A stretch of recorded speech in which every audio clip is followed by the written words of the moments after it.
तीर्थानंद विश्वास जिंदाबाद जिंदाबाद जिंदाबाद। स्टोव छाप जिंदाबाद जिंदाबाद जिंदाबाद। पंचायती राज जिंदाबाद जिंदाबाद जिंदाबाद। ग्राम पंचायत राज दलमालपुर की सम्मानित जनता जिंदाबाद जिंदाबाद जिंदाबाद। जन जन का ये नारा है, स्टोव छाप हमारा है, घर घर से आती आवाज, स्टोव छाप जिंदाबाद। जन जन की है यही पुकार, तीर्थानंद विश्वास अब की बार। सबको इज्जत सबको सम्मान, नहीं रुकेगा किसी का काम, यही है तीर्थानंद विश्वास की पहचान।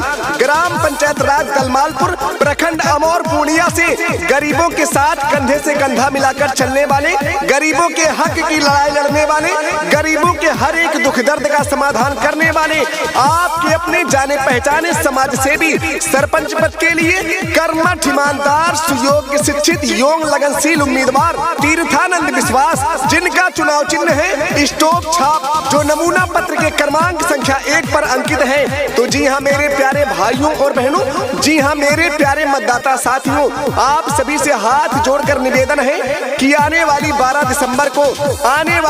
दिसंबर को तीर्थानंद विश्वास के चुनाव चिन्ह स्टोव छाप नमूना पत्र क्रमांक संख्या 1 पर मुहर लगाकर भारी से भारी मतों से विजयी व कामयाब बनाएं और ग्राम पंचायत राज दलमालपुर से तीर्थानंद विश्वास को अपना सरपंच चुनकर एक बार सेवा का मौका दें।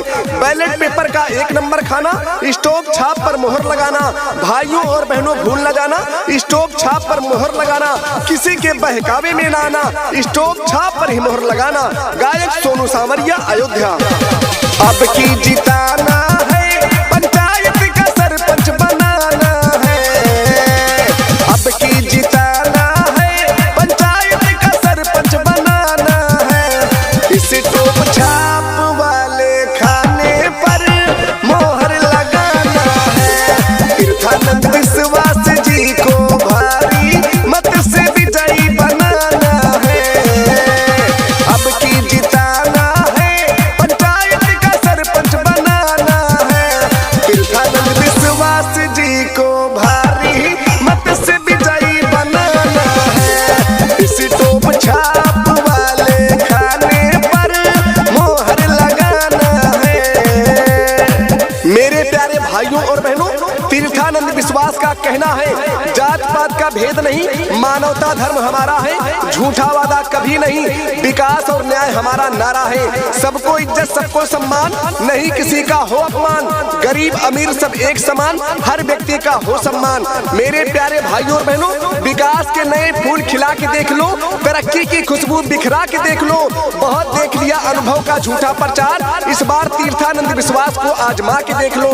तो मेरे प्यारे भाइयों और बहनों, याद रखना, तीर्थानंद विश्वास है तो बल है, सारे समस्याओं का हल है। तो आप सभी माताओं बहनों, आप सभी बूढ़ों बुजुर्गों, आप सभी नौजवान साथियों से निवेदन है कि आने वाली 12 दिसंबर को पोलिंग बूथ पर जाना है। नमूना पत्र के क्रमांक संख्या 1 चुनाव चिन्ह स्टोव छाप पर मुहर लगाना है। स्टोव छाप पर मुहर लगाना है। तीर्थानंद विश्वास को भारी मतों से विजयी बनाना है, अपना सरपंच बनाना है।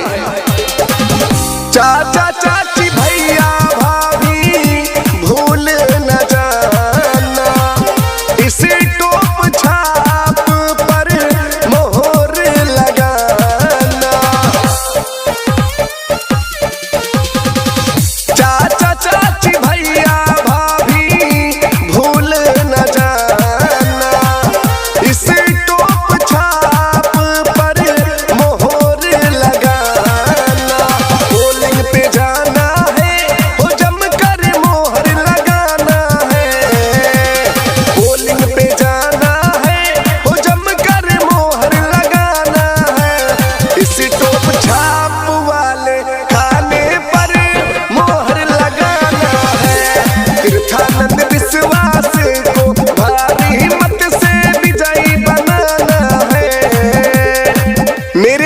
भाइयों और बहनों, एक एक वोट पंचायत का विकास लिखेगा। जो हुआ नहीं कभी तो इतिहास लिखेगा। एक बार मौका देना ईमानदार प्रतिनिधि को, वो जनता के एक एक पैसे का हिसाब लिखेगा। मेरे प्यारे भाइयों और बहनों, जैसा कि आप सभी जानते हैं, ग्राम पंचायत राज दलमालपुर के हर एक युवा वर्ग के सहयोग से तीर्थानंद विश्वास जी उतरे हैं मैदान में आप सभी जनता जनार्दन के सम्मान में। और तीर्थानंद विश्वास जी ये कहते हैं, जब मैं सरपंच बनूंगा तो केवल मैं ही नहीं, मेरी ग्राम पंचायत का बच्चा बच्चा सरपंच होगा। तो मेरे प्यारे भाइयों और बहनों, मेरे प्यारे मतदातागण साथियों, आप सभी से निवेदन है कि आने वाली 12 दिसंबर को नमूना पत्र के क्रमांक संख्या 1 चुनाव चिन्ह स्टॉप छाप पर मोहर लगाना है। क्रमांक संख्या 1 चुनाव चिन्ह स्टॉप छाप पर मोहर लगाना है। अपने चहेते जन जन के दुलारे सरपंच पद के प्रत्याशी तीर्थानंद विश्वास को भारी मतों से विजयी बनाना है। तीर्थानंद विश्वास जी है सुख दुख के साथी, कर्मठ ईमानदार संघर्षशील प्रत्याशी।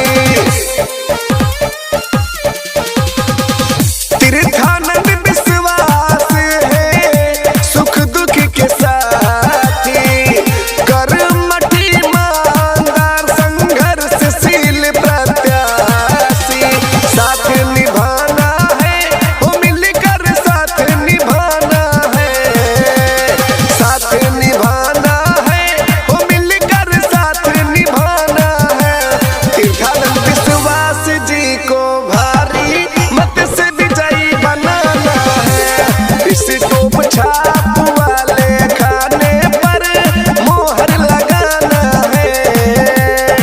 हर जोर जुर्म की टक्कर में संघर्ष हमारा नारा है। तीर्थानंद विश्वास जिंदाबाद, स्टॉप छाप हमारा है।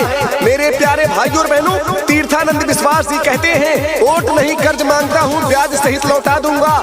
जहां आपका बहे पसीना अपना लहू बहा दूंगा। मेरे प्यारे भाइयों और बहनों, जैसा कि आप सभी जानते हैं, तीर्थानंद विश्वास जी ने अभी तक का अपना पूरा जीवन गरीब जनता के लिए उनके बीच ही रहकर बिताया है। ये इनके स्वभाव में है, वो चाहे किसी भी धर्म जाति के लोग हो। और तीर्थानंद विश्वास का वादा है, हम सबका साथ सबका विकास न्याय के साथ करेंगे और न्याय की लड़ाई लड़ेंगे। चाहे जो भी लोग हो, हमारी तरफ से अहित नहीं होगा और जो सही होगा हम उस बात की लड़ाई लड़ेंगे। चाहे वो गांव के गरीब हो, मजदूर हो, किसान हो, किसी भी धर्म जाति के लोग हो, हम जात पात से ऊपर उठकर जो भी सही बात होगी उस बात की लड़ाई लड़ेंगे और गांव के गरीब जनता की आवाज को बुलंद करेंगे। तो मेरे प्यारे भाइयों और बहनों, भूल न जाना, आने वाली 12 दिसंबर को नमूना पत्र के क्रमांक संख्या 1 चुनाव चिन्ह स्टॉप छाप पर मोहर लगाना है।